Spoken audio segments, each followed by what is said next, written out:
अस्सलाम वालेकुम। आज हम डीएपी के बारे में कुछ मिसकंसेप्शंस को डिस्कस करेंगे। डीएपी एक इम्पॉर्टेंट फॉस्फेटिक फर्टिलाइजर है, लेकिन इसके यूज के लिहाज से बहुत सारी मिसकंसेप्शंस पाई जाती हैं। आज हम इन्हीं को देखेंगे। सबसे पहले जो सबसे बड़ी मिसकंसेप्शन डीएपी के बारे में देखी जाती है वो ये है कि डीएपी जमीन की पीएच को बढ़ाता है। ये बिल्कुल गलत है, बहुत गलत कंसेप्ट है और हमारे तकरीबन 70% फार्मर्स जो हैं वो इस चीज पर यकीन रखते हैं कि डीएपी जमीन की पीएच को बढ़ाता है। डीएपी की अपनी पीएच 7.5 से 8 के बीच में रेंज करती है, 7.5 से लेकर 8 के बीच में, जो कि मामूली सी ज्यादा है। और आप यूं कह लीजिए कि न्यूट्रल पीएच से बहुत मामूली सा ये ज्यादा पीएच है, लेकिन इसका किसी किस्म का कोई असर नहीं है जमीन की पीएच को चेंज करने में।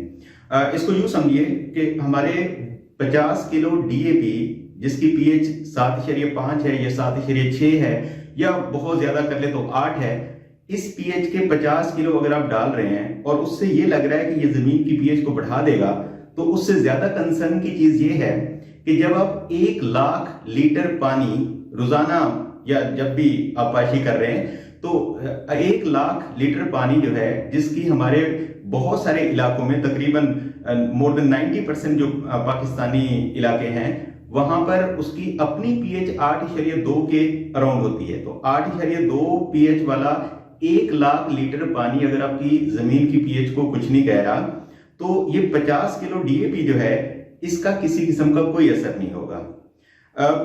बल्कि केस इसके बिल्कुल बरअक्स है। हम जब देखते हैं कि डीएपी को जब जमीन में हम मिक्स करते हैं और ये इसको अप्लाई करते हैं, तो वहां पर जाकर डीएपी 2 आयंस में डेसोसिएट होता है पानी के अंदर। जब इसको मिक्स करते हैं, जब पानी में ये हल होता है, तो 2 आयंस में ये डेसोसिएट होता है, 2 आयंस में ये तब्दील होता है। एक अमोनियम आयंस है और साथ में phosphate ions. Ammonium ions basically basic ions हैं और फास्फेट आयंस इसमें एसिडिक आयंस हैं। दोनों मिलके तकरीबन एक न्यूट्रल कंपाउंड बनाते हैं जिसको हम डीएपी का नाम देते हैं। और स्लाइटली पीएच ज्यादा है, वो भी इम्प्योरिटीज की बीच में मौजूदगी की वजह से इसकी पीएच हम देखते हैं कि वो 7 से थोड़ी ज्यादा 7.5 या इससे थोड़ी और ज्यादा होती है। लेकिन ये इंतहाई मामूली सा इजाफा है। आप इसको हाई पीएच फर्टिलाइजर्स या हाई पीएच सब्सटेंसेस में नहीं उसमें इंक्लूड कर सकते हैं। ओके, तो हमारे पास अमोनियम आयंस और phosphate ions. Ammonium ion basic nature के हैं और इसमें जो फास्फेट आयंस हैं वो हमें एसिडिक नेचर के मिलते हैं। अमोनियम आयंस जब प्लांट्स एब्जॉर्ब करते हैं, क्योंकि इस पर पॉजिटिव चार्ज होता है, तो प्लांट्स जब इसको एब्जॉर्ब करते हैं तो ओवरऑल वहां पर एक न्यूट्रलाइज सॉल्यूशन रखने के लिए प्लांट्स इसके रिटर्न में हाइड्रोजन आयंस जमीन को वापस करते हैं। और जब कभी हाइड्रोजन आयन जमीन में ज्यादा होंगे तो उससे पीएच कम होती है, बिकॉज हाइड्रोजन आयंस एसिड्स की पहचान है और जब एसिडिक मीडियम होगा तो पीएच कम होगी। तो अमोनियम आयंस की एब्जॉर्प्शन से बेसिकली वहां पर पीएच कम हो रही होती है, क्योंकि उसके रिटर्न में प्लांट्स हाइड्रोजन आयन जमीन को वापस कर रहे होते हैं। ये बेसिकली तो कार्बोक्सिलिक एसिड वहां पर प्रोड्यूस हो रहे होते हैं, उसमें हाइड्रोजन आयन जो है कार्बोक्सिलिक एसिड के, वो प्लांट्स रिलीज करते हैं in return of absorption of the positive ions, जैसे कि अमोनियम आयंस की हम बात कर रहे हैं। इसके अलावा ammonium ions after nitrification process ये नाइट्रिक एसिड में कन्वर्ट होते हैं, यानी कि नाइट्रेट फॉर्म में चेंज होते हैं।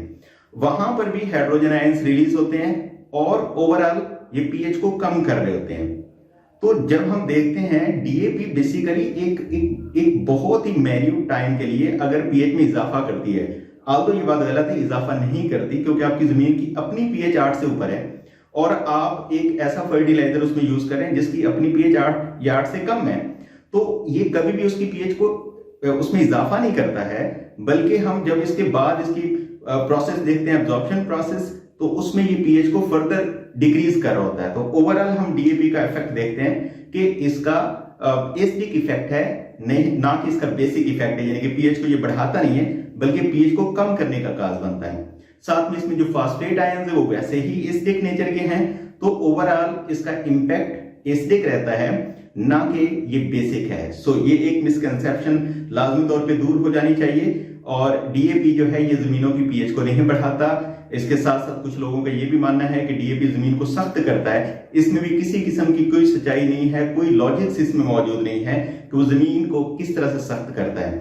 हम इस पे एक अलग वीडियो भी बनाएंगे कि जमीन की सख्ती किस वजह से होती है, जमीन सख्त क्यों होती है, नरम कैसे होती है, उसको एक सेपरेट वीडियो में देखेंगे। बट अभी के लिए इतना जानिए कि डीएपी किसी किस्म की कोई जमीन की सख्ती का काज भी नहीं बनता। दूसरी मिसकंसेप्शन डीएपी के बारे में कि डीएपी पानी में हल नहीं होता, ये सॉल्युबल नहीं है पानी के अंदर, ये भी बिल्कुल गलत है।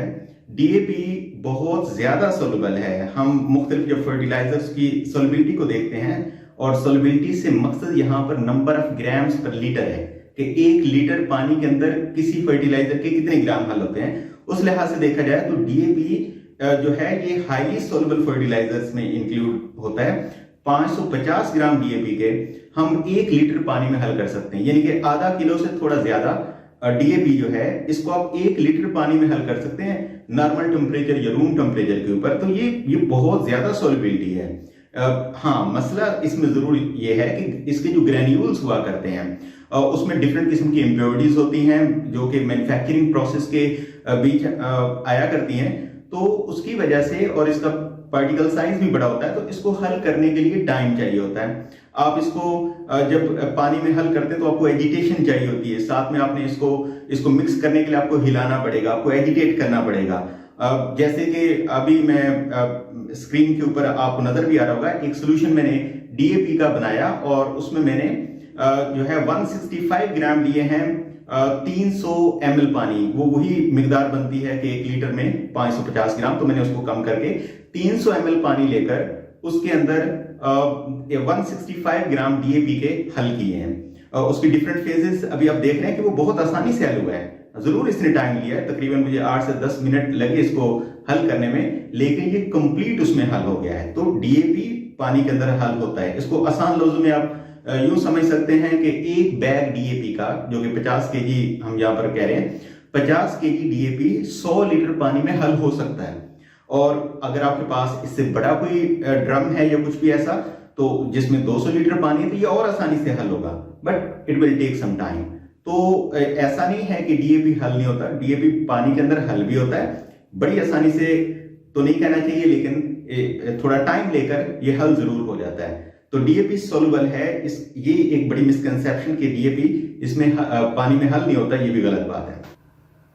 और डीएपी के बारे में तीसरी जो मिसकंसेप्शन है वो ये है कि डीएपी को हम सिर्फ जमीन की तैयारी में या एज बेसल डोज यूज कर सकते हैं।